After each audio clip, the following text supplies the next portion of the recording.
setting the camera. Okay. As you have told the history, I'll directly go with the case. Okay. Because his headache worsened in last 1 or 2 days, if I am right. Yes, sir. So we might suspect a sentinel lake which we couldn't see on a CT. So now we are starting. We are okay? जी sir. We can't subtract the simple patient presenting with the headache, stated the DSA or the that we have done some basic investigation first. Sir, this patient has already been evaluated. He was admitted 2 days back for headache. And all blood parameters and every investigation was done. CT, MRA was done from outside, MRI brain was done. So all the basic investigation was done. So it was being diagnosed and was done on the upstairs. But we thought that severe headache we didn't see any sentinel leak, but maybe it could have been seen on the Dr. Moore imaging. Because in incidental aneurysm we can't do surgery. Incidental aneurysm we don't do. Ma'am, his headache worsened over a last period of 1 or 2 days. So that was the indication. Yeah, ma'am. I think headache and presence of aneurysm. And it's a big aneurysm. It's around 11 to 12 mm. So, Krishan, we are starting. Next.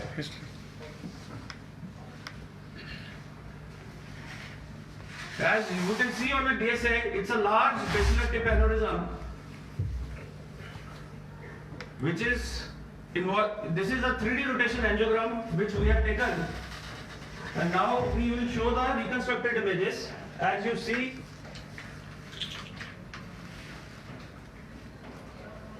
So these are the reconstructed images. the 3D images. If you can see very carefully, the right PCA is almost arising from the base of the aneurysm, and the left PCA is rising from a very acute angle from the left PCA. So if you do a clear AP, this is how the aneurysm is. We make it more caudal and we can see both superior cerebellars, left PCA, and we have to rotate little bit to see the right PCA. So the base of the right PCA has been going to be aneurysm. Mostly on the right PCA. So our plan, there were 3 plans. First, A was simple coiling. Second, stent on the right PCA. Or we do a T-stenting, one on the left, one on the right, and the coil aneurysm. We loaded the patient with 300 milligram of Ecosprin and Clopilate at 11 in the morning, and we started the case at 4 p.m. in the evening yesterday. So now, this is how the aneurysm is. Now, this is, the patient is draped. We will be showing the access. We have done a double puncture on femoral sides. And if you see, we have taken a long sheet. So this is the long sheet. And through the long sheet, we have placed a guiding catheter connected to a double Y connector. And see, you can see now clearly, it's a long sheet with the ID of 088. Through that, a 6F guiding catheter with a double Y connector, because we have to place 2 microcatheters in it. This is on the right side. Now we have another left guiding catheter 6F and Y on the left side.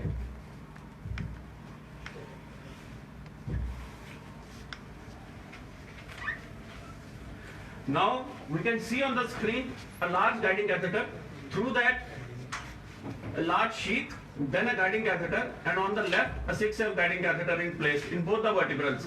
They were all connected with the continuous infusions. 3 of them had heparin and 2 of them had nimodipine. And now this is the roadmap as I have shown in the DSA to navigate the microcatheter.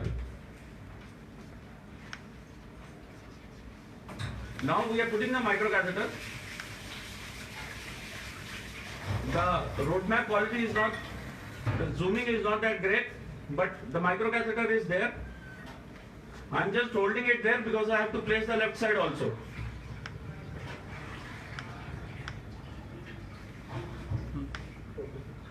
Now all system in place.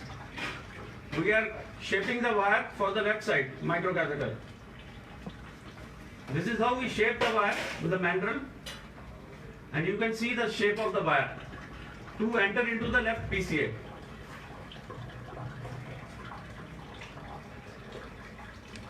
We are entering the left. It is a rebar 18 microcatheter and synchro 2 wire.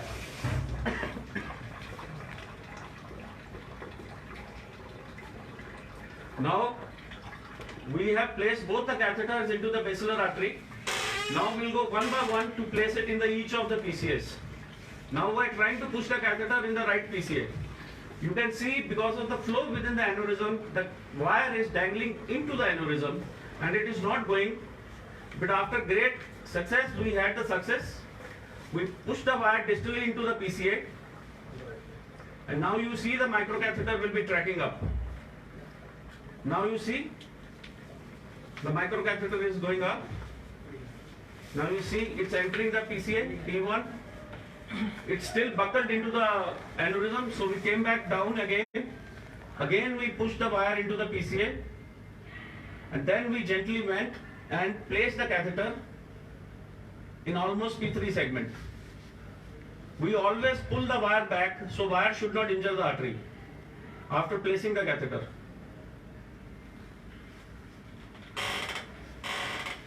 Now you see I have pulled the wire into the microcatheter so that I am okay that wire is not dangling in the wall of the artery.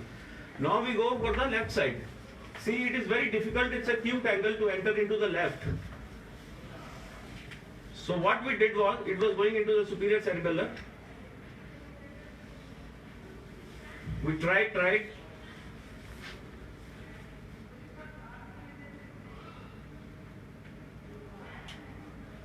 We again changed the shape of the wire. Then we went with the wire into the aneurysm. We took the microcatheter up, down. Now we push the wire, we enter the left PCA. You can see now. Now we are pushing the microcatheter.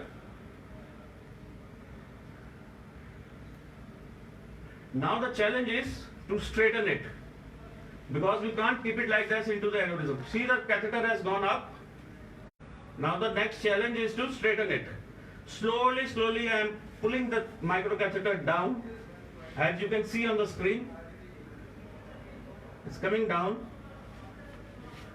See, it's coming down, it's coming down. It's coming down, it's coming down. And now we are fine. So the wire is still within the catheter. So we have now accessed both the PCAs. Now we'll take another microcatheter to coil the aneurysm. We have placed the microcatheter in the aneurysm. This is the first coil we took, an Axiom 1030 coil. The aneurysm was 11.3. So in the diameter. So we took a 10 coil because we want to save at the neck, because the left PCA I wanted to save. This is how the coil is going. My catheter tip is here. But I was not happy with the placement. I am placing it right now.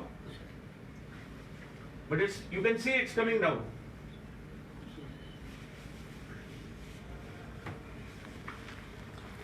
So I retrieve the whole coil.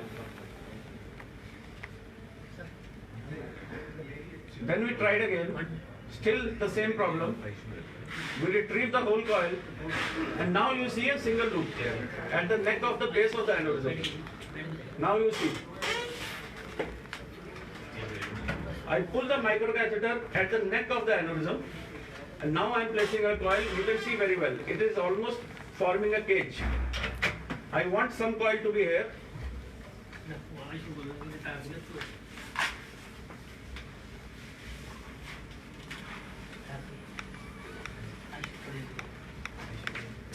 See, the coil is going. Now we take an angio. The coil is well in place and it is above the PCA. Because of too many catheters, you are not seeing the good flow of contrast. But you can see the left PCA.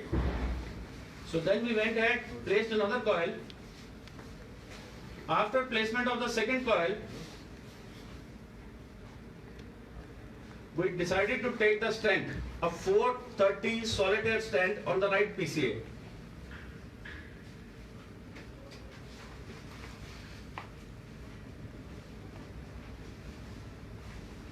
It is a laser cut stent.